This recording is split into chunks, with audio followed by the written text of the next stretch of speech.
Eh ben, on y va. Bonjour à tous. Très heureux de vous accueillir aujourd'hui en ce formidable petit matin blême, parce qu'on est comme ça. On n'en a pas tous les jours de l'année. Et merci donc du coup d'avoir fait l'effort d'être venu au Presse Club. Je commence par vous souhaiter directement, évidemment, une excellente année 2022, en espérant qu'enfin ce virus nous lâche un petit peu et nous permette de retrouver des jauges autres que réduites, mais j'en suis sûr, il faut avoir de toute façon la foi chevillée au corps. Et c'est pas Caroline Pigozzi qui me dira à l'inverse, elle qui est la vaticaniste de Paris Match, une des meilleures connaisseuses. Qui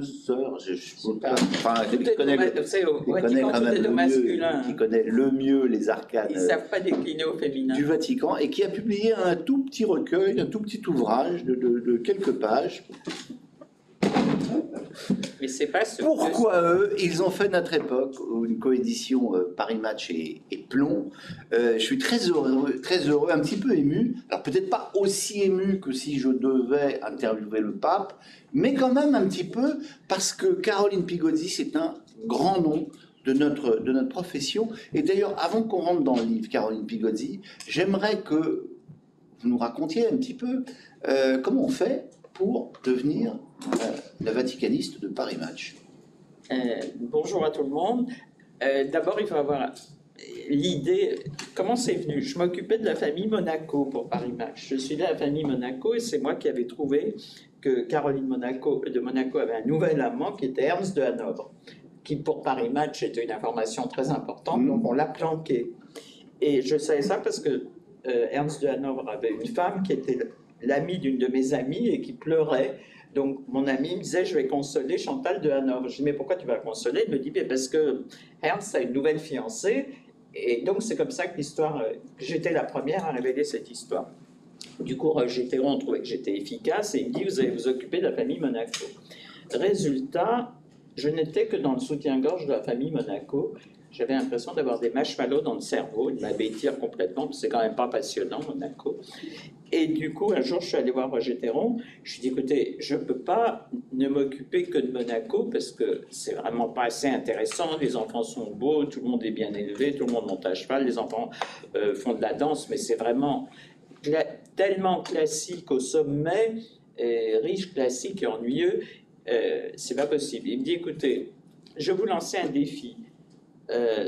Vous pourriez vous occuper de l'Église, parce que le journaliste qui s'occupe de l'Église prend sa retraite dans 1 an, mais la condition, c'est que vous obteniez un reportage en privé avec le pape Jean-Paul II. Voilà. Donc, comme je suis une femme de défi, j'ai dit d'accord. À l'époque, le journal était riche, et je le précise, et je suis partie avec Jean-Claude Deutsch, 3 semaines, grand photographe de match, 3 semaines avant Noël, pour Rome. Quartier libre, on était dans un très bon hôtel qui s'appelle l'Hôtel d'Inghilterre. Très joli. On va y venir, on va venir à cette interview, parce que cette interview, elle est racontée en long dans le livre. Je vous signale que le livre, vous pouvez non seulement l'acheter, mais vous le faire dédicacer à l'issue de cette présentation. Mais moi, parce que vous allez un petit peu vite, je voudrais savoir, parce qu'on a des jeunes confrères qui sont là, comment est-ce qu'on devient Caroline Pigozzi? Il faut que vous racontiez un petit peu. C'est marrant d'ailleurs, vous parlez très peu de vous dans ce livre. Vous parlez, et moi, ça m'intéresse. Mais je vais vous dire pourquoi. Parce que je suis exaspéré quand j'entends des interviews de journalistes qui ont écrit, qui ne parlent que d'eux. Et mon éditeur, comme la plupart des éditeurs, m'a dit, je vous mets en couverture. Je dis, mais il n'en est même pas question. Je veux dire, je ne suis pas une femme politique. Non, ce qui intéresse les lecteurs, c'est ce qui est dans le livre, et il n'est pas question que je fasse du narcissisme au sommet et de se mettre en couverture. Alors moi, ça me paraît... Alors il me dit, oui, mais c'est vendeur.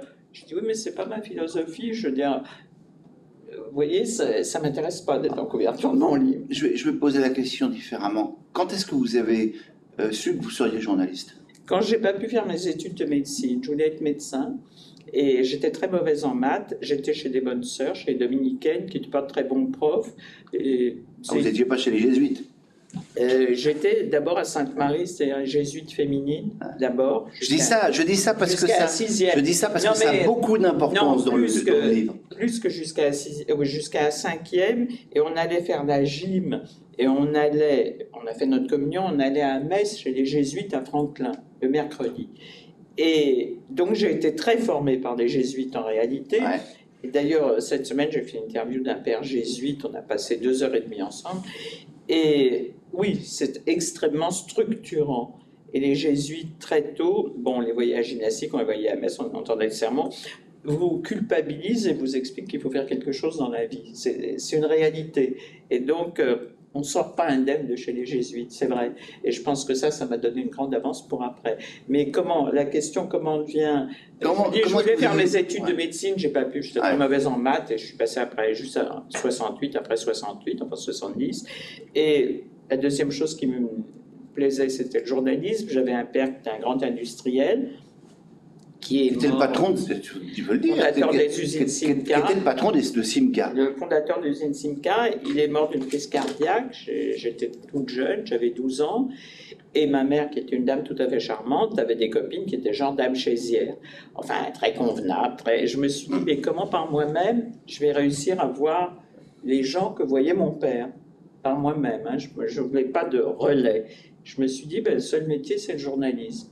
Et donc, très tôt, j'ai fait mon premier stage, j'ai menti, j'étais en classe de première, je n'étais pas en avance, j'avais 17 ans, et je suis allé faire mon stage grâce à une amie à RTL pendant les vacances de Pâques.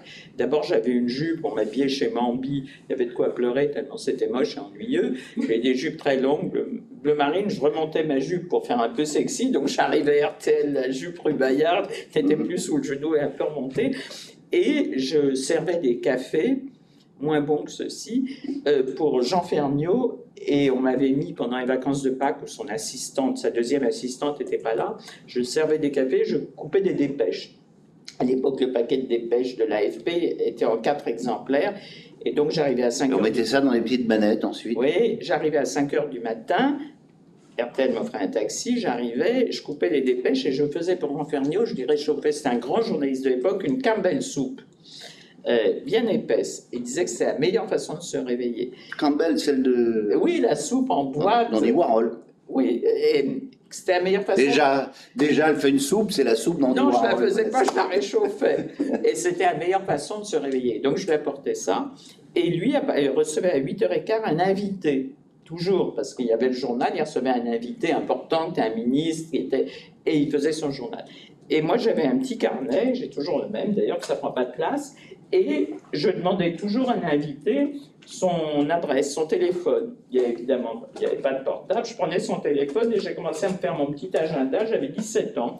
Faites voir, parce que les carnets de Caroline Pigozzi, c'est important. Il est tout petit. Et donc, j'ai fait ça a duré pendant les vacances de Pâques, on m'a trouvé plutôt efficace, et puis je parlais, le petit carnet, il est là. Ah. C'est le même. Il était noir à l'époque. Oui, parce qu'il a quand même un peu changé, quoi. Oui, c'est le même. Il est plein. Maintenant, il est un peu plein. Il y a des trucs partout. Et donc, après les vacances de Pâques, je suis retourné en pension chez les Dominicaines, parce que j'étais passé de Sainte-Marie aux Bonnes Sœurs, en pensionnaire, et on est allé au Palais de la Découverte, ça s'appelait comme ça, derrière RTL. Et donc, ça m'assommait d'aller au Palais de la Découverte, on faisait ça tous les ans. Et j'ai quitté le Palais de la Découverte et je suis allé à RTL dire bonjour à mes copains. Et j'avais dit ça quand même à 2 amis de classe. Au moment de partir, les Bonnes Sœurs me cherchent, plus de Caroline Pigozzi. Et donc, finalement, on ne pouvait pas monter dans le car, un courrier vert de l'Île-de-France pour retourner en pension. Et une fille dit, oui, moi je crois que je sais où elle est. Elle dit, oui, elle est à RTL. RTL Radio Luxembourg. Oui, elle est... Mais qu'est-ce qu'elle fait, RTL? Non, elle est allée dire bonjour à des amis. Les 2 bonnes sœurs sont arrivées en bas de RTL rue Bayard, habillées en dominicaine, et ont demandé Caroline Pigozzi. Et on est venu me chercher, on a dit, il y a 2 religieuses qui vous cherchent. Je suis reparti avec les bonnes sœurs, comme quand on part au milieu des gendarmes. J'ai été collé un week-end. Donc, le goût de ce métier est arrivé à ce moment-là. Comme je les faisais plutôt rire, je suis allé travailler l'été, tout l'été à RTL, encore le mois de juillet. J'avais menti sur mon âge, j'avais raconté que j'avais 19 ans. Il n'y avait pas du tout, je le dis au passage, de drague ou de harcèlement. Les gens étaient très corrects, très gentils.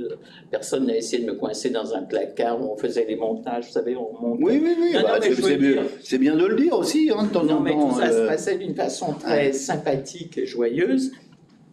J'ai fait après ça un stage à Noël et à Pâques. Il y avait un journaliste, un grand journaliste qui s'appelait Henri Marc, qui était très gentil avec moi. Et puis bon, j'ai passé mon bac l'année d'après. Je suis allée dominicaine à Rome, du coup, je suis allée à Rome pour m'aérer. Parce que j'ai dit, mon père était italien, je veux passer mon bac à Rome. Donc je suis allée l'année terminale à Rome, et là on a eu toute la classe de terminale et la classe de première était reçue par le pape Paul VI en privé, parce qu'un de nos professeurs était le père Poupard, qui est devenu ensuite le cardinal. Bien sûr, Poupard. Cardinal de la ministre de la Culture du pape Jean-Paul II. Donc on a été reçus, on n'était pas nombreuses, on était 60, par le pape Paul VI, c'était assez impressionnant quand même. Et il n'y avait pas de femmes. C'était un truc, le Vatican, femmes, on ne savait pas comment ça s'écrivait. Il y avait quelques bonnes sœurs. Il n'y avait pas de femmes au Vatican. Non, il n'y avait pas de femmes au Vatican. Il y avait quelques bonnes sœurs silencieuses qui nettoyaient les parquets avec énergie parce qu'il y avait toujours la cire des cierges sur les parquets des églises du Vatican. Donc les bonnes sœurs grattaient comme des folles en silence. Pas du tout de femmes. Et donc, j'étais impressionné par cet endroit. Je voulais déjà devenir journaliste parce que j'avais... RTL, tout ça. Oui, non, et puis j'ai fait 6 mois de médecine et j'ai pas pu continuer, j'étais trop mauvaise en maths, j'avais passé un bac A. Mais déjà, quand je suis allé en terminale, je me suis dit, c'est quand même un univers fascinant, j'y reviendrai. Ben voilà. Bon, voilà. Après alors, ça... très vite, parce qu'il y a le point... Non, alors très vite, j'ai commencé médecine, j'ai été obligé d'arrêter parce que le prof qui était responsable en PCEM a dit, mais où vous faites 20, tant mieux pour le journalisme. 20 heures de maths par semaine, vous n'y arrivez pas. J'ai fini l'année, du coup, comme ce milieu d'année, je suis allé comme stagiaire au Point, qui démarrait. C'était très amusant, très sympathique, parce que Claude Imbert était un enthousiaste, aimait les jeunes, était formidable, donc j'ai aussi connu plein de gens. Et puis à la fin de l'année, il m'a dit, là, il faut quand même que vous fassiez des études. Donc j'ai fait un DUG de droit, c'est un diplôme qui n'existe même plus d'ailleurs, en faisant des stages un peu partout. Et Claude Imbert m'a dit, il ne faut pas qu'on dise que vous êtes une fille d'archevêque. Ah oui, parce que quand j'étais à RTL, on l'appelait RTL parce que son père est un gros annonceur. Chez mon père est au cimetière depuis 8 ans. Et vous savez, c'est des légendes qui tournent. Et Claude Imbert m'a appelé dans son bureau. Il m'a dit, vous savez, le diplôme que vous avez passé, c'est rien. Je dis, oui, vous avez raison. De toute façon, je ne vais pas devenir avocate. Voilà. Et il m'a dit, il faut que vous alliez aux États-Unis. Il y a la meilleure école de journalisme qui soit. Pour l'instant, c'est mieux qu'en France parce qu'ils avaient de gros moyens. Ce n'était pas que l'enseignement était meilleur, c'est qu'ils étaient riches, qu'ils faisaient un journal tous les jours à New York University. Et vous reviendrez, on ne dira pas que vous êtes une fille d'archevêque. Donc, je suis parti à l'école de journalisme à New York, à NYU. Et là, j'ai eu une chance extraordinaire. C'est que quand on arrivait, il fallait aller faire une visite médicale, évidemment. Les Américains sont très attentifs à ça. Et il y avait le nom de médecin, les Français allaient voir un médecin, les Italiens un autre. Bon. Moi, j'ai atterri comme Française, on se filait l'adresse chez un médecin qui s'appelait Dr. Lax, qui était uptown. Et j'arrive dans la salle d'attente. Je vois un vieux monsieur assez distingué, un peu sévère. Je regarde, c'était Jean Prouvost. Et donc, j'étais en fin de première année à l'école de journalisme. Jean Prouvost, tout le monde voit qui c'est. C'était le patron de Match et de RTL. Non, je n'étais pas en fin d'année, j'étais en milieu d'année. C'était en février. Et donc... Dans la salle d'attente. Dans la salle d'attente. Et je me lève, je vais le voir, je lui dis « Bonjour, monsieur Prouvost, je suis Karine Pigozzi, je suis à l'école de journalisme à NYU, je dois faire un mémoire de trimestre, de semestre pour mon école. Est-ce que vous m'offrez je voudrais aller faire un reportage sur Charles Schulz en Californie, est-ce que vous me financez le reportage ?» Il me regarde, il me dit « Charles Schulz, l'odeur des peanuts. » Oui. Et alors il me dit « Redites-moi ce que vous m'expliquez. » Alors je lui explique une deuxième fois. Et il me dit, ah, mais c'est intéressant, l'école de journalisme, j'ai une petite fille qui a votre âge, qu'est-ce que vous faites à l'école de journalisme? Moi, je lui raconte ce qu'on fait. Et il me dit, appelez Stéphane Groueff, le directeur du bureau de New York, et je vais lui dire de vous recevoir, on va vous aider. Donc il faut voir l'autorité qu'avaient des gens comme Jean Prouveau à l'époque. C'est une autorité incontestée. Une sorte de pape de la presse, quoi. Et Déjà. Il avait le Figaro aussi à l'époque. Ouais. Il a été propriétaire de la moitié du Figaro. Et donc, je suis reçu par Stéphane Droueff, qui me dit « Qu'est-ce que vous voulez faire ?» Je dis « Écoutez, je vais aller faire un sujet sur Charles Schulz. » Il me dit « Vous l'avez contacté ?» Il dit « Oui, il est tout à fait d'accord, c'est absolument faux. Je n'avais même pas son numéro de téléphone. » Il me dit « Bon, on va vous... » Monsieur Prouveau a dit qu'on vous finance le voyage. Très bien.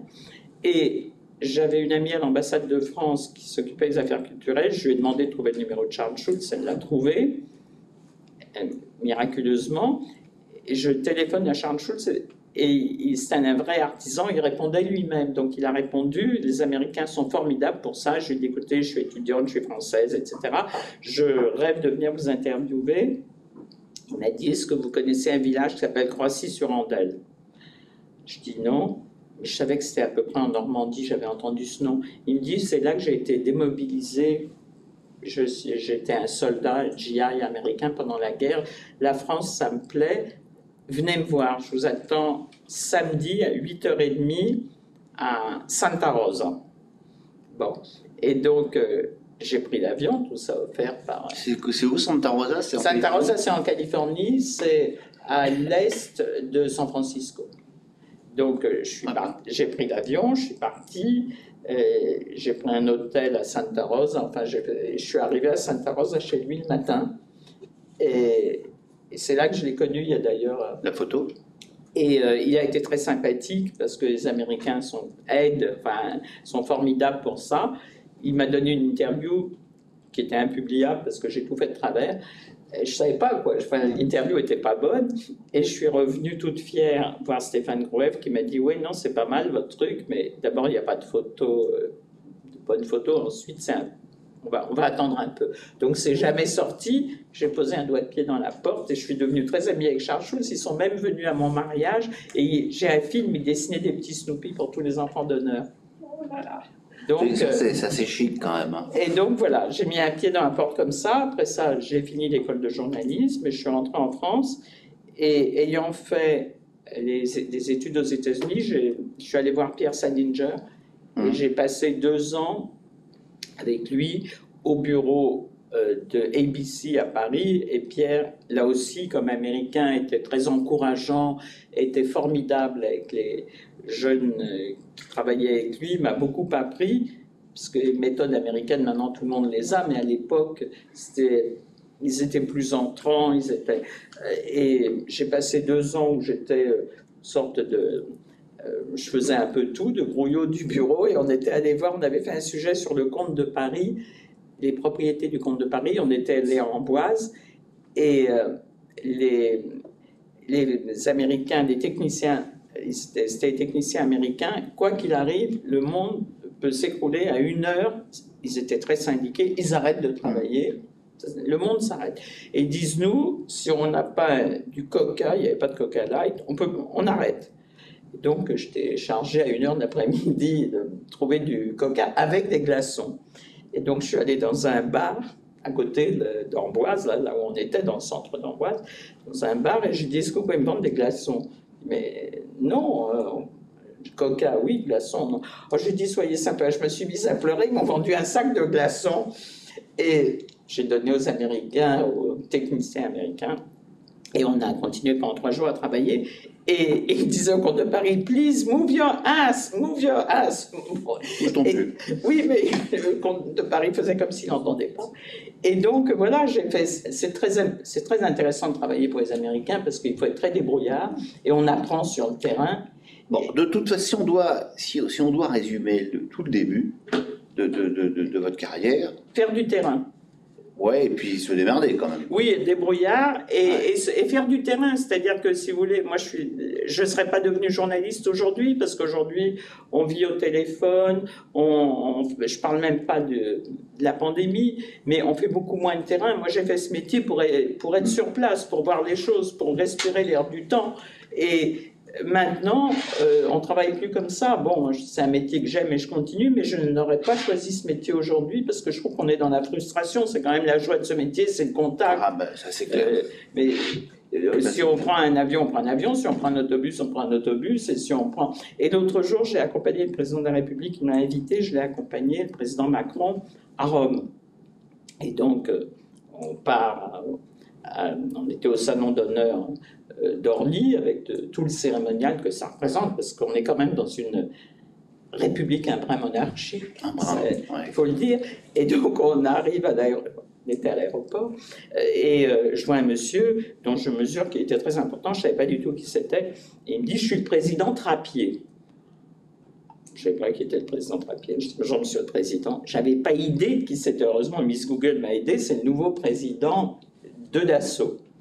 Alors, bon, puis pas très longtemps, mais on monte dans l'avion, et il y a le président de la République est devant dans son espace, et puis les autres personnes sont derrière. Et puis il y a les aides de camp, enfin tout le côté militaire qui est assez chic, parce qu'ils sont bien habillés, ils n'ont pas de taches sur leur costume, enfin bon. Et tout à coup, l'aide de camp vient me voir et me dit « Le président voudrait que vous soyez avec lui ». Alors j'y vais, je vois M. Trappier, qui lui pense qu'il est très important, lui n'était pas invité, et j'arrive et il y avait le président de la République, il y avait le maire, il y avait les hautes personnalités. On allait d'abord à Zagreb où ils vendaient 14 Rafales et après ça à Rome. Et le président dit « Ah, Caroline a été très importante dans ma vie. » Alors tout le monde, elle m'a appris la pliure. Alors les gens regardent la pliure. Je dis oui. Et bon, je dis Caroline m'a appris la pliure, je n'en serai jamais assez reconnaissante. Alors les gens regardent en disant qu'est-ce que ça veut dire. Et il dit oui, Caroline m'a appris la pliure. C'est-à-dire, j'ai dit au président de la République que quand on fait une photo, quand on pose pour une photo, il ne faut jamais se mettre exactement au milieu, parce que si vous êtes au milieu sur une double page, vous avez la pliure dans un journal. Un hebdo, un quotidien, jamais se met. Donc, Macron ne se met jamais exactement au milieu, il se décale un peu. Et il me dit, vous ne pouvez pas savoir ce que ça m'a servi dans la vie professionnelle, dans la vie... C'est très important la pliure. Et vous êtes un monsieur important, vous vous mettez au milieu de la photo, résultat vous êtes coupé en deux. Et donc il a dit ça, alors du coup tous les ministres, vous savez comme tout le monde faillote, alors tout le monde a trouvé que j'étais formidable évidemment. Mais bon, c'est ça ce qui est amusant dans ce métier, c'est d'être sur le terrain. Alors là c'était au sommet, mais il y a aussi le terrain. Vous êtes quand même pas mal au sommet. Vous êtes quand même pas mal au sommet.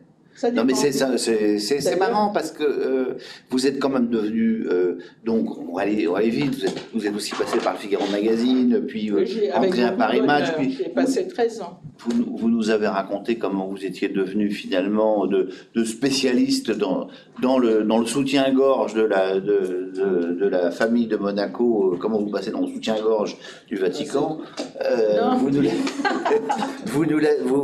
mais alors je vais vous dire le secret du Vatican, c'est que évidemment, vous êtes sur une patinoire olympique de peau de banane, ils détestent les femmes au Vatican, c'est encore vrai, même s'ils vous disent que...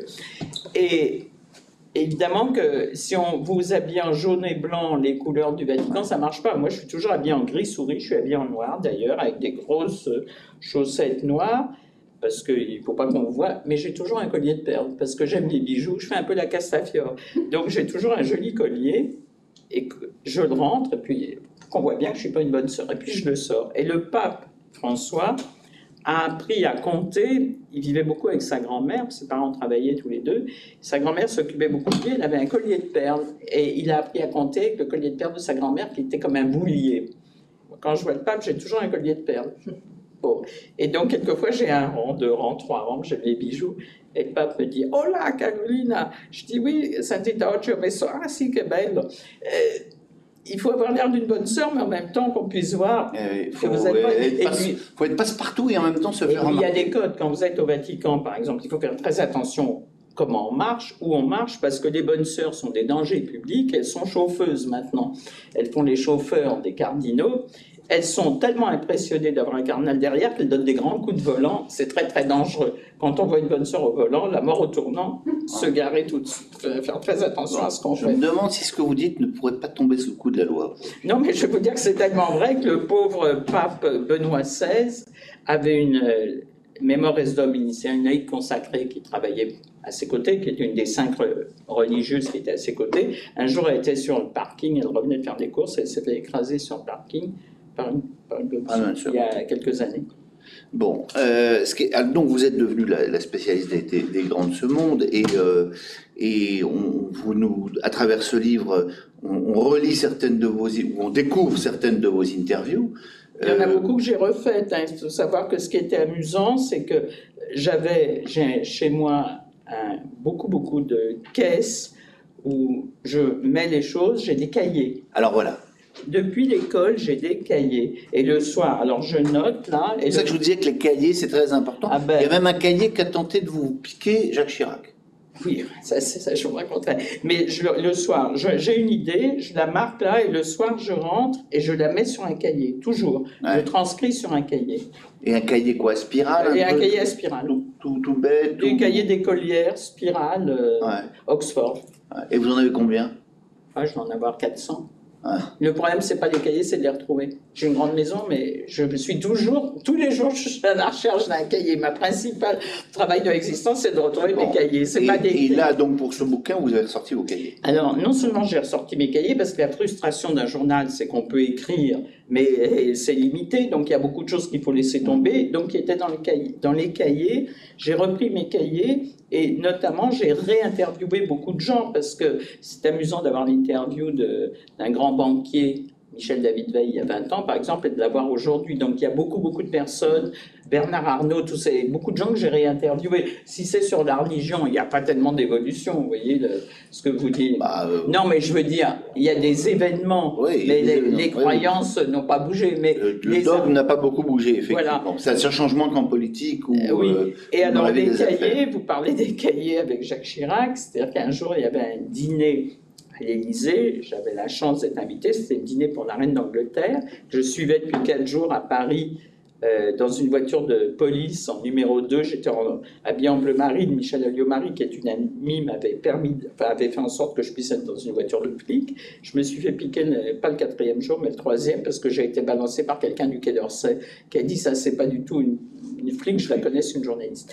Enfin bref, je suivais la reine d'Angleterre sur le terrain, de l'arrivée à la gare du Nord jusqu'à l'Élysée, et il y avait un dîner, j'avais eu la chance, l'honneur d'être invité, et la deuxième chance, c'est qu'il y a quelqu'un de très important, la femme d'un monsieur très important qui était malade, et qui a dit ça à 5 heures de l'après-midi, ils n'ont pas voulu un peu refaire les tables, donc on m'a mis, comme je connais bien les gens de l'Élysée, parce qu'on leur donne toujours beaucoup de photos qu'on fait. Mais elle est maline, Les gens du protocole, du coup, ils m'ont très bien placé. Parce que pour être placé quand même à la table de la reine d'Angleterre, il faut quand même, être un peu malin. Non, il faut être stratège. Et donc, là-dessus, après le dîner, 30 personnes sont invitées dans un salon, que 30. Donc. Et alors, à votre avis, faisait-elle partie du salon?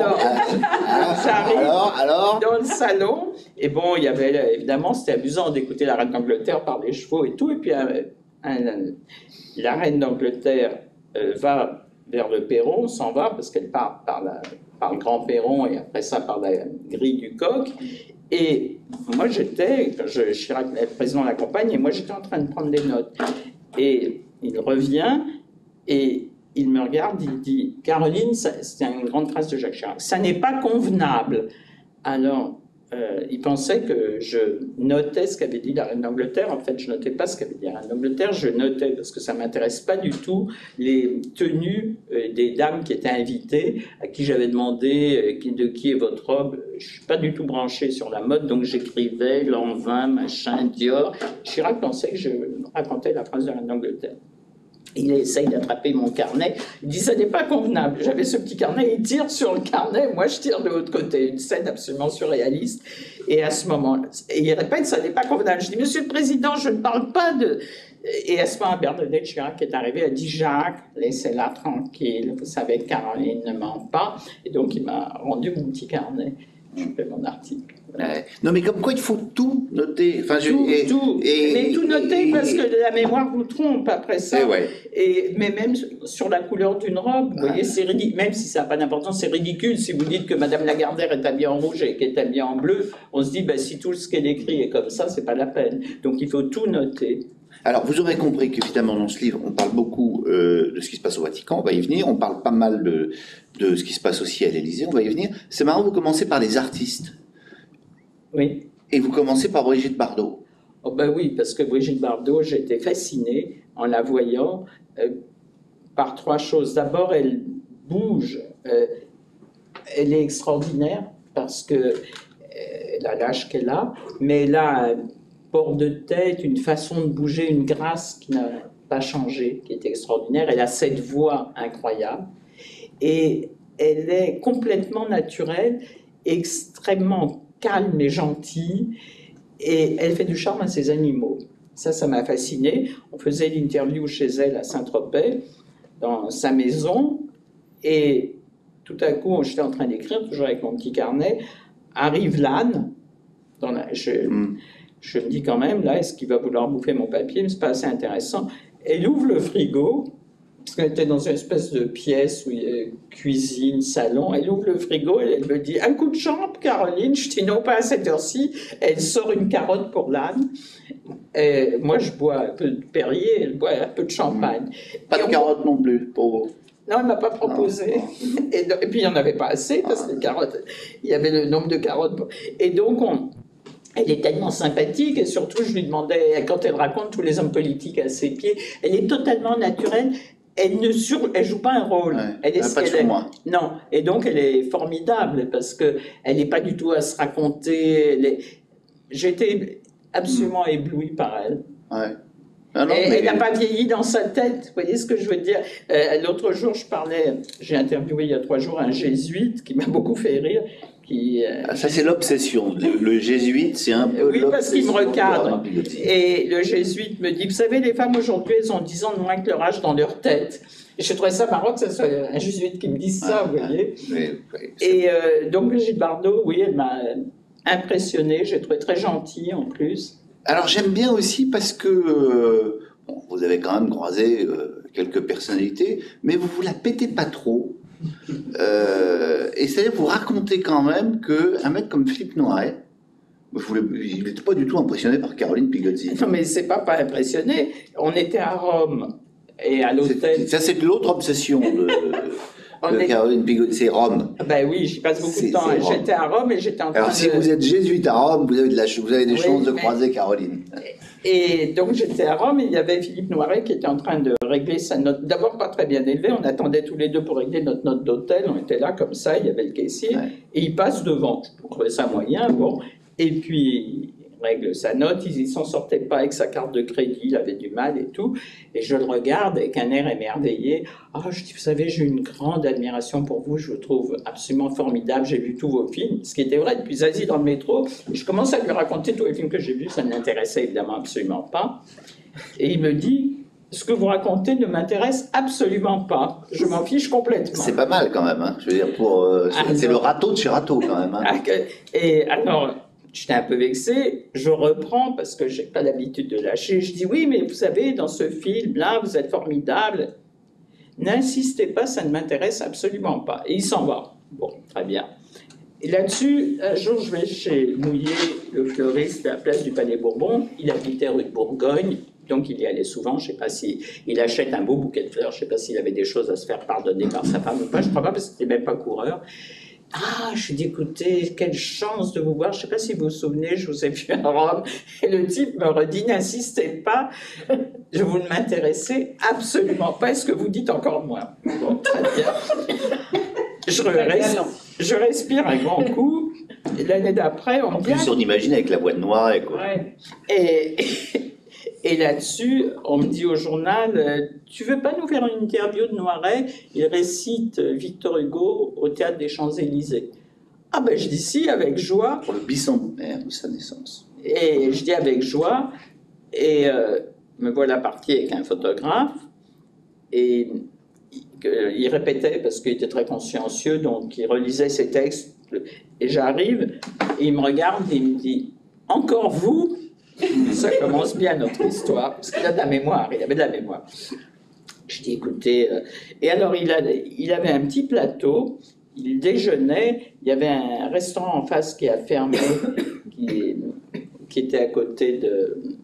Non mais on vous croit. Et on lui avait apporté un petit plateau très appétissant, et donc il était en train de manger. c'est pas et de boire un café, il nous a rien proposé, le photographe et moi, mais c'est pas grave. Et donc...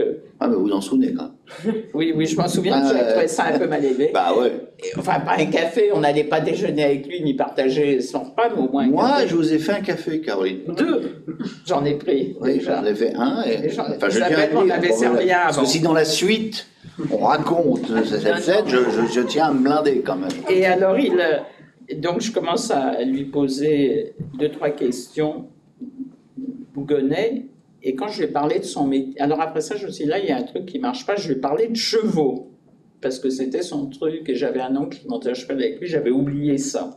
Donc, je me suis dit, on a peut-être une autre voie de rentrer. Là, il a commencé à s'épanouir. Mais c'est marrant, parce que ça, c'est un... Je vais vous dire un truc. Je pense que c'est un de vos trucs, une de vos spécificités. Quand vous interviewez des personnalités, dites-moi si je me trompe, mais j'ai l'impression que vous aimez les prendre un petit peu, pas de face, mais de biais. Ah ben... Je dis ça parce que vous avez interviewé finalement beaucoup d'hommes politiques et très importants, des présidents, et vous leur parlez pas de politique. Enfin, vous leur parlez pas directement de politique. C'est un truc pour vous? Oui, parce que la politique, ils en parlent tous les jours. Par exemple, là, j'ai interviewé quelqu'un que je connaissais absolument pas, qui s'appelle Maître Le Borgne. Pourquoi je l'ai interviewé? Je le vois à la télévision, je trouvais qu'il a eu charisme. Et je déjeunais avec Robert Badinter après, je dis, qu'est-ce que vous pensez de Maître Le Borgne? Il m'en dit du bien. Déjà, les avocats qui disent, ou anciens avocats qui disent du bien des autres, c'est rare. Parce que c'est toujours, oui, il est formidable, mais... Et là, on balance. Je dis, tiens, ça y est. Et puis, j'ai appelé Maître Le Borgne, je lui ai dit, écoutez, bonjour Maître, on ne se connaît pas, vous avez une bonne tête, je vais vous faire une proposition honnête, vous venez chez moi, autour d'un plat de spaghettis, si on se trouve sympa, on fait un sujet, je suis en train d'écrire un livre, si on ne se trouve pas sympa, on oublie. Je n'avais aucune idée, je ne le connaissais pas, et j'ai lu très succinctement son CV parce que je ne veux pas être influencé. Vous voyez, si on lit tout sur les gens, on en sait trop, il faut rester un peu frais. Il faut savoir, mais pas trop non plus. Il est arrivé, et je n'ai absolument pas posé de questions. Quand les gens qui vous parlent de la justice, on n'a pas besoin. Toute la journée, les gens vous parlent de leur métier, et c'est comme, vous comprenez, vous mettez un avocat sur les droits de l'homme, il y a une rengaine, c'est toujours la même. Donc c'est assommant. Et je lui ai parlé, je voulais savoir pourquoi, comment.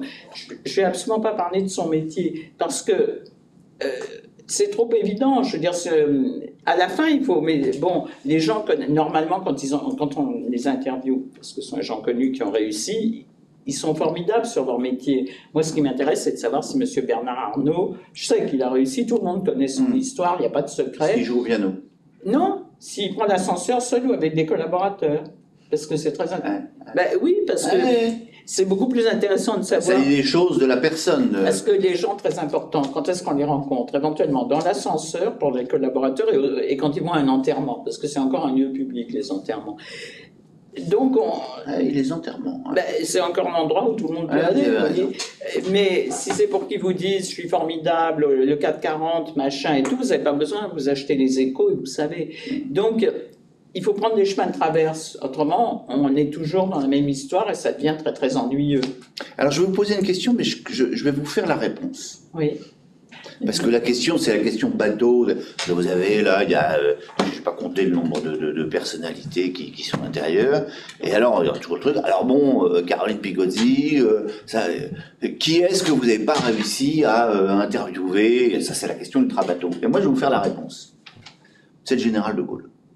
Parce que vous avez une fascination. Totale. On est d'accord. Totale. Mais j'ai une lettre de l'amiral de Gaulle d'hier. Ah ben voilà.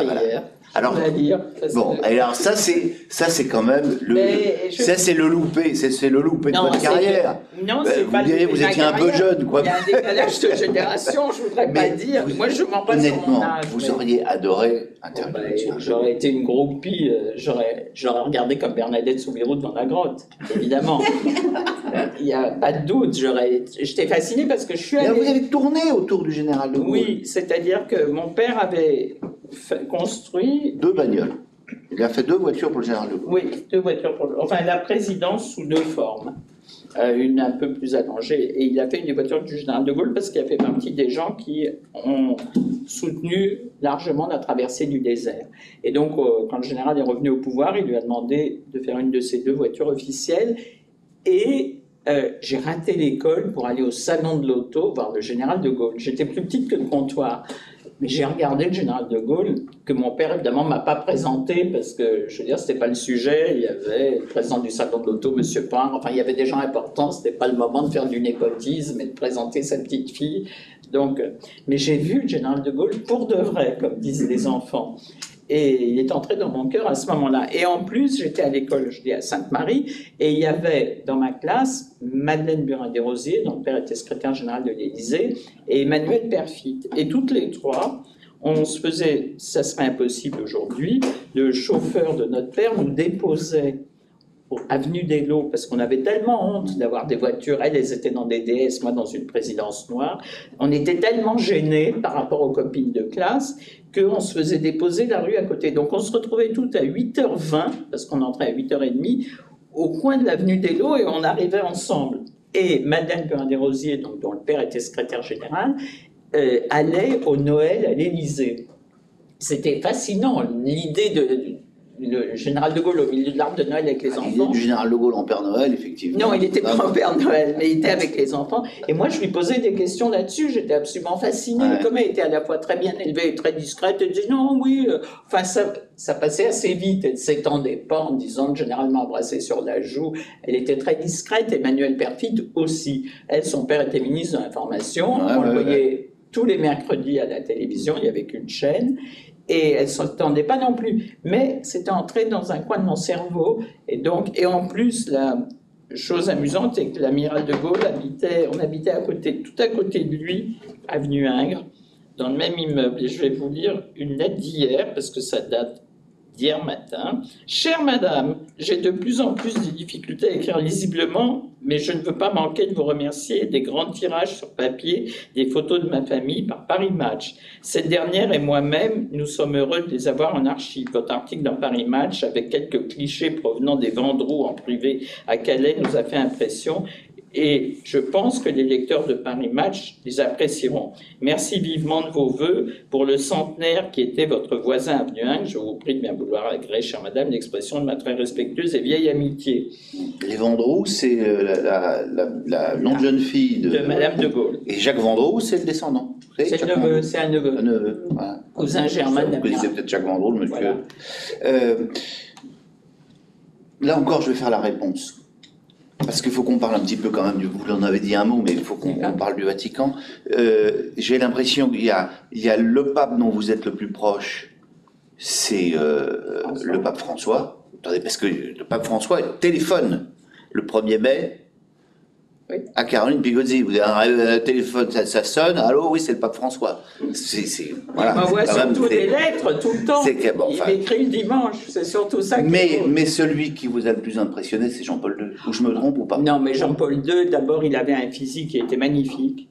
Il avait ses pommettes hautes, et il avait surtout cette chose extraordinaire, c'est que quand il vous parlait, il avait une technique qui fait que vous aviez l'impression que le monde s'arrêtait et ne regardait pas au-dessus de son épaule, comme font les gens importants qui vous parlent, les hommes politiques qui vous parlent, ils regardent derrière pour voir à qui ils vont parler ensuite.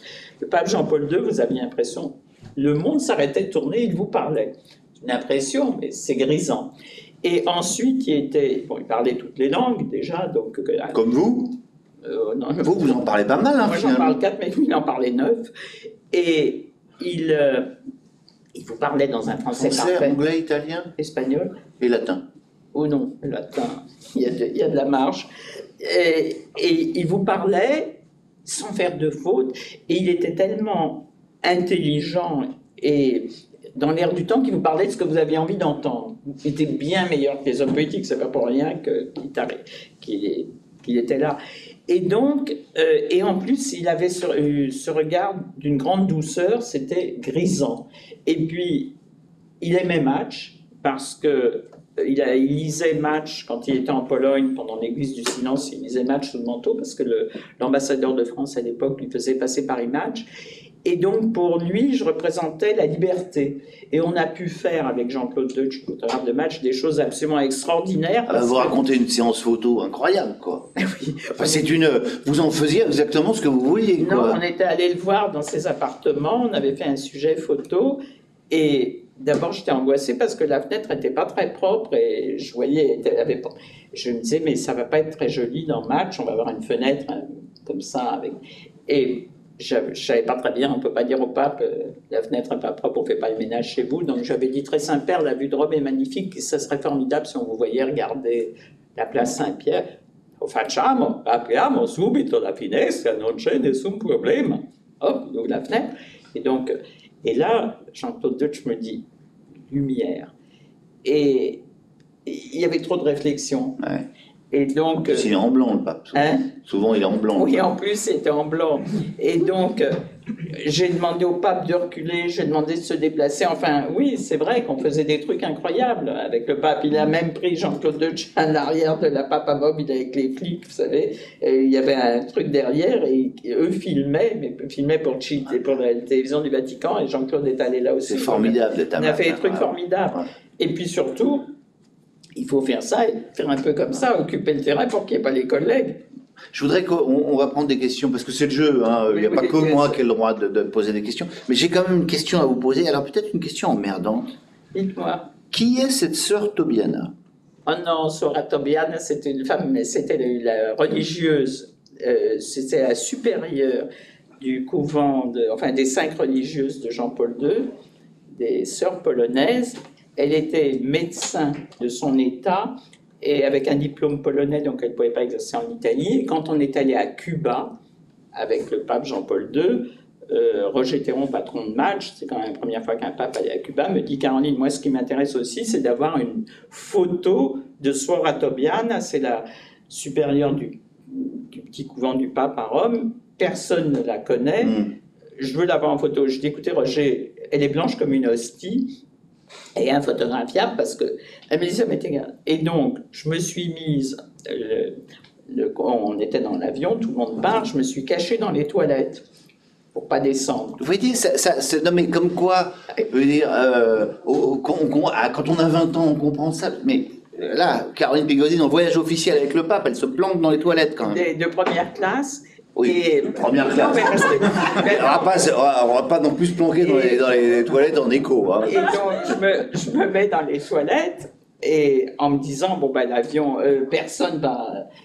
On était sur l'aéroport José Marti de la Havane, c'est quand même pas Roissy. Et donc, tout le monde descend et je me dis, bon, ben, je suis dans les toilettes. Hein, et comme je savais qu'elle descendait la dernière et qu'on venait la chercher, je me suis dit, je vais faire la fille souffreteuse qui s'est sentie mal et après ça, je partirai avec elle. Donc, je pourrais faire une photo. Et donc, je me mets dans les toilettes, tout le monde part, je sors des toilettes, elle me dit « Qu'est-ce que vous faites là ?» Ben, je dis « Je me sentais pas très bien. » Elle me dit « Oui, mais le problème, c'est qu'on nous a oubliés. » On reste une demi-heure dans l'avion, ça crée des liens. Dans l'avion de l'aéroport José Marti de la Havane, ça crée des liens. Elle était un peu nerveuse, elle a dit « Ci hanno dimenticato ». Il y avait pas enfin, c'était les débuts du portable, parce que déjà, il y avait commencé à y avoir... Non, je crois pas de portable. Enfin, on était là, et tout à coup, mais angoissé, parce que vous voyez, c'est un aéroport incroyable. Tout avait été vidé, parce que c'était arrivé du pape, il n'y avait personne. Et au bout de 40 minutes, on vient la chercher. Et elle dit... Je suis pas seule, il y a cette journaliste qui se sentait pas très bien et elle était blanche comme une hostie, moi pas, et on nous a ramenés, ça a créé un lien pour la vie et je suis devenue copine avec Sora Tobiana, je suis allée la voir en Pologne il y a quelques années et on a refait un sujet de match. Voilà. Bon, on n'en saura pas plus sur les liens de Sora Tobiana. Ah, pas du tout. Le pape Jean-Paul II, il vivait avec sa communauté parce qu'il n'aimait pas la solitude, il ne pouvait pas supporter, il y avait 5 sœurs. Celui qui avait une relation comme ça un peu respectueusement affectueuse avec sa religieuse, c'était Pie XII avec sœur Pasqualina Lennert, qui était une Suisse-allemande qu'il avait connue en allant faire dans une maison de repos en Suisse quand il était malade, avant d'être pape évidemment, quand il était archevêque. Voilà. Vous avez des questions? Parce que l'heure tourne, quoi, et je voudrais pas que vous soyez frustrés. Ah, attendez, il y a une question là-bas dans le fond. Oui, bonjour Laurent Grandberg, je suis attaché de presse. Je voulais savoir quelle était la personnalité politique qui vous a le plus marqué? La personnalité politique. François Mitterrand, sans doute, avec qui je raconte dans la... François Mitterrand, sur le plan du charisme politique, très impressionnant. Après ça, sur le plan de la facilité, de la sympathie, du travail sympathique avec les journalistes, je dirais Jacques Chirac, évidemment, qui était très avenant, très joyeux, très attentif aux autres, parlant finalement très peu de lui, très porté vers les autres. Voilà, et pas juste pour des questions électorales, mais une nature profondément agréable et au fond pas intimidante. Vous voyez, c'est comme le vieil oncle qu'on a dans sa famille à qui on a envie de poser des questions. De loin, après ça, François Hollande était très agréable, très sympathique. Il m'a aidé d'ailleurs, un jour, il y a quelques années, on était au Maroc, et je ne réussissais pas à faire un sujet sur le roi du Maroc, il fallait qu'on fasse des photos à toute vitesse, et je lui ai passé un petit mot par des officiers de sécurité, c'est lui qui, grâce à lui, j'ai pu faire un sujet. Sans lui, j'insiste, parce que généralement, ils font ça, les hommes politiques, quand ils savent qu'ils sont sur la photo, il m'a dit, je m'en occupe, laissez-moi faire, on a fait un truc formidable avec le Donc sympa. Très. François Hollande, très sympathique.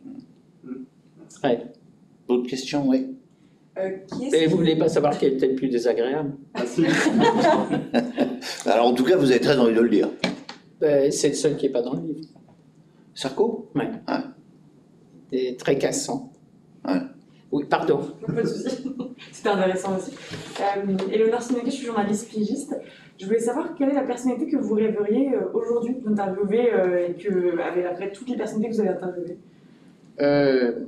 Que j'ai raté, d'ailleurs j'ai fait une chose idiote parce qu'en plus c'est quelqu'un que je trouve intéressant, c'est Valérie Pécresse. Imaginez que j'étais en train de finir le livre, je la connais Valérie Pécresse parce que je siège dans une commission pour les animaux où elle m'a fait venir parce que j'aime les animaux et j'ai écrit mon livre avec mon chien. Non, ça a l'air idiot de dire ça, mais j'ai un très grand équel. Chien Simca? Ah non, il est en type Simca. J'ai un grand équel qui s'appelle Daila qui est trop long, il a 2 vertèbres en trop. Et quand j'écrivais dans la cuisine, j'ai écrit mon livre dans la cuisine, je le posais le soir devant moi, et les chiens, ça s'agite toujours, ça se gratte, ça se lèche, comme ça m'empêchait, ça, et les tisanes de gingembre, ça m'empêchait de m'endormir, et je faisais 6 heures du soir, 2 heures du matin pour l'écriture. Et donc, le chien m'a beaucoup aidé, mais attendez, redites-moi quelle est... C'était Valérie Pécresse, vous disiez que vous rêveriez d'interviewer, c'est ça? Ah ben oui, et donc Valérie Pécresse, je reviens à Valérie.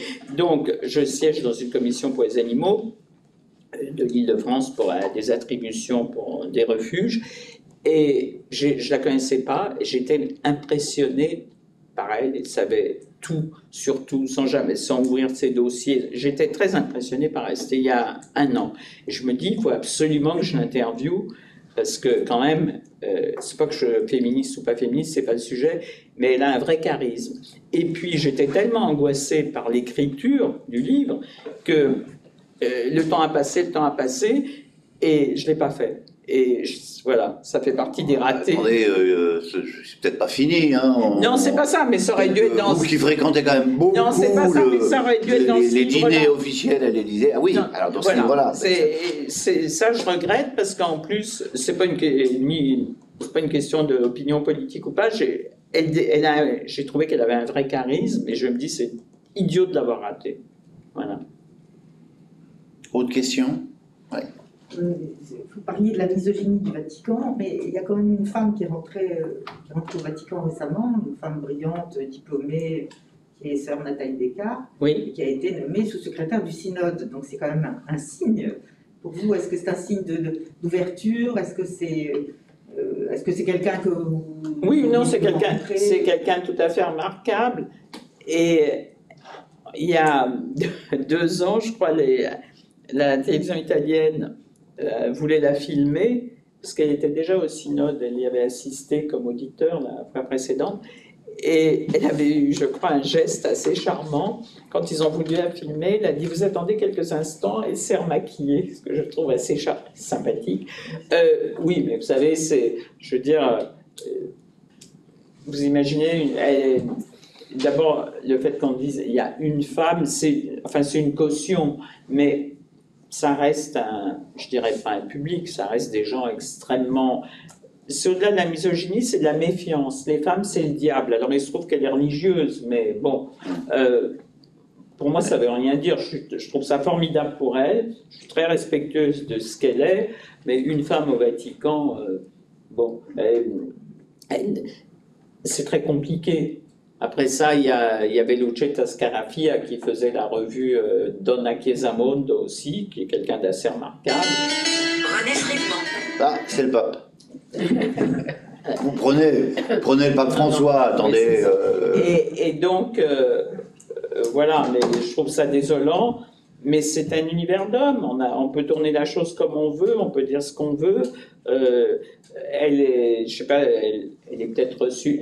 Ce pape n'est absolument pas misogyne, mais il est arrivé quand même d'Amérique latine avec des repères qui étaient les siens. Vous voyez, il ne s'est pas battu sur tous les sujets, et les femmes au Vatican, enfin, je ne sais pas, peut-être dans 2 siècles, j'en sais rien, mais pour moi, ça n'a aucun... Je suis très contente qu'elle soit là, j'aurais même dû lui écrire une lettre de félicitations, ce que je n'ai pas encore fait, mais ça, je veux dire, c'est un micro... un signe d'ouverture qui va progresser. Comment? C'est pas un signe d'ouverture qui peut progresser pour vous? Écoutez, c'est un signe d'ouverture, c'est-à-dire qu'elle entre au Vatican avec un pape qui a eu 85 ans le 17 décembre, auquel je souhaite longue vie, parce qu'il m'aime beaucoup en plus et qui m'explique toujours que je suis formidable, donc on est forcément très flatté quand le pape vous dit ça. Je ne suis pas sûr qu'à 85 ans, il va se lancer dans d'immenses réformes, qu'il va faire beaucoup de choses, parce que la Terre est grande et qu'il y a beaucoup de pays. Après ça, ça veut dire que le pape d'après, comme c'est pas lui qui l'aura choisi, il ira dans un très digne placard et on part à zéro. Vous voyez, enfin, je veux dire, elle n'est pas à la tête d'un dicaster, et pas d'un dicaster important. Ça serait un signe. S'il y avait une femme, s'il y avait une femme à la tête d'un dicaster, c'est pas possible parce que ce sont des. Oui, elle pourrait parce qu'elle est religieuse, mais il faudrait, à la tête des dicasters, on met des évêques, enfin. C'est du maquillage pour moi. Voilà. Je suis ravi de votre question parce que ça m'amène à... J'avais prévu de poser cette question à la fin parce que là, on arrive, on a dit qu'on ne dépassait pas 10 heures, donc on ne dépasse pas 10 heures. Et je voulais vous interroger sur effectivement l'évolution de la place de la femme dans la société. Parce que finalement, quand vous avez commencé le journalisme, les femmes que vous interviewez, c'était 0. Alors là, vous consacrez un petit chapitre quand même. Aux femmes. Il y en a 7. Aux femmes. On va dire qu'il n'y en a quand même pas, il y en a pas des wagons. Mais est-ce que vous avez senti à travers votre carrière personnelle, qu'on arrivait véritablement, que ce soit en politique, que ce soit ailleurs, à un nouveau monde, quoi. Et moi, d'abord, je dois dire une chose, c'est peut-être très démodé de dire ça, mais j'ai jamais été harcelée, j'ai jamais eu de problème, j'ai jamais eu de...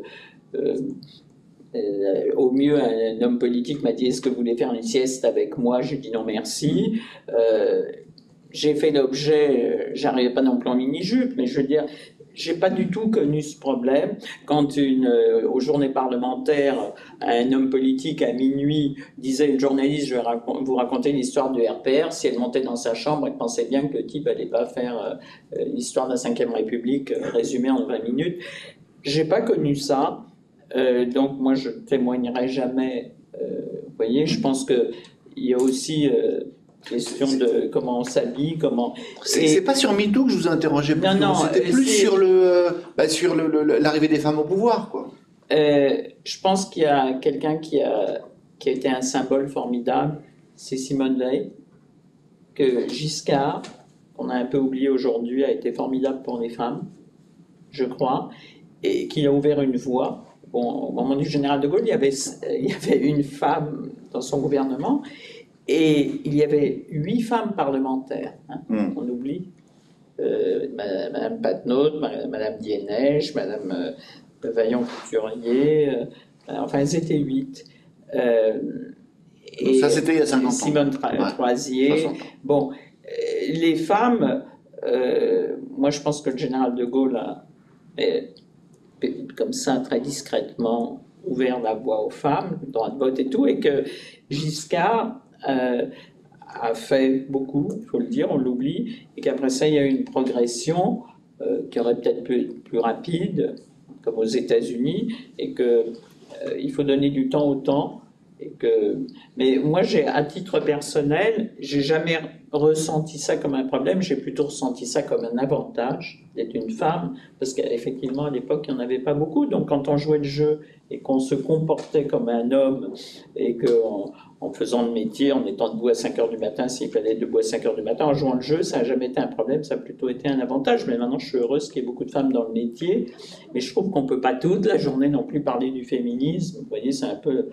Et on remet le sujet, il faut prouver, et c'est formidable qu'il y ait des... Alors, il y a beaucoup de milieux où il n'y avait pas beaucoup de femmes qui jouaient des rôles importants. Il y avait très peu de femmes professeurs de médecine, il y avait très peu... Si vous regardez un peu tous les métiers, c'est vrai. Bon, c'est l'évolution de la société. Moi, je ne suis pas du tout révolté. Il faut donner du temps au temps, dites-vous. Eh bien, nous, on n'en a plus. Il est 10 h. Merci en tout cas beaucoup, Caroline Pigozzi, d'avoir pris de votre temps pour venir au Presse Club, pour nous parler de tous ceux que vous avez croisés. On aurait pu faire... Mais je vais vous dire, c'est facile, parce que quand on écrit ses livres soi-même, on peut en parler, on connaît tout du livre. Moi, je passe mon temps à interviewer des gens qui font écrire. Alors, assez souvent, je dis, mais vous dites que... Mais vous êtes sûr que je dis que... Comme je post-it tout, je dis oui, à la page 124...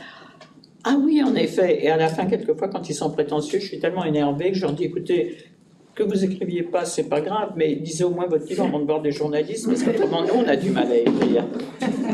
Voilà. Et ce sera le mot de la fin. Merci beaucoup. Applaudissements pour Caroline Pigozzi.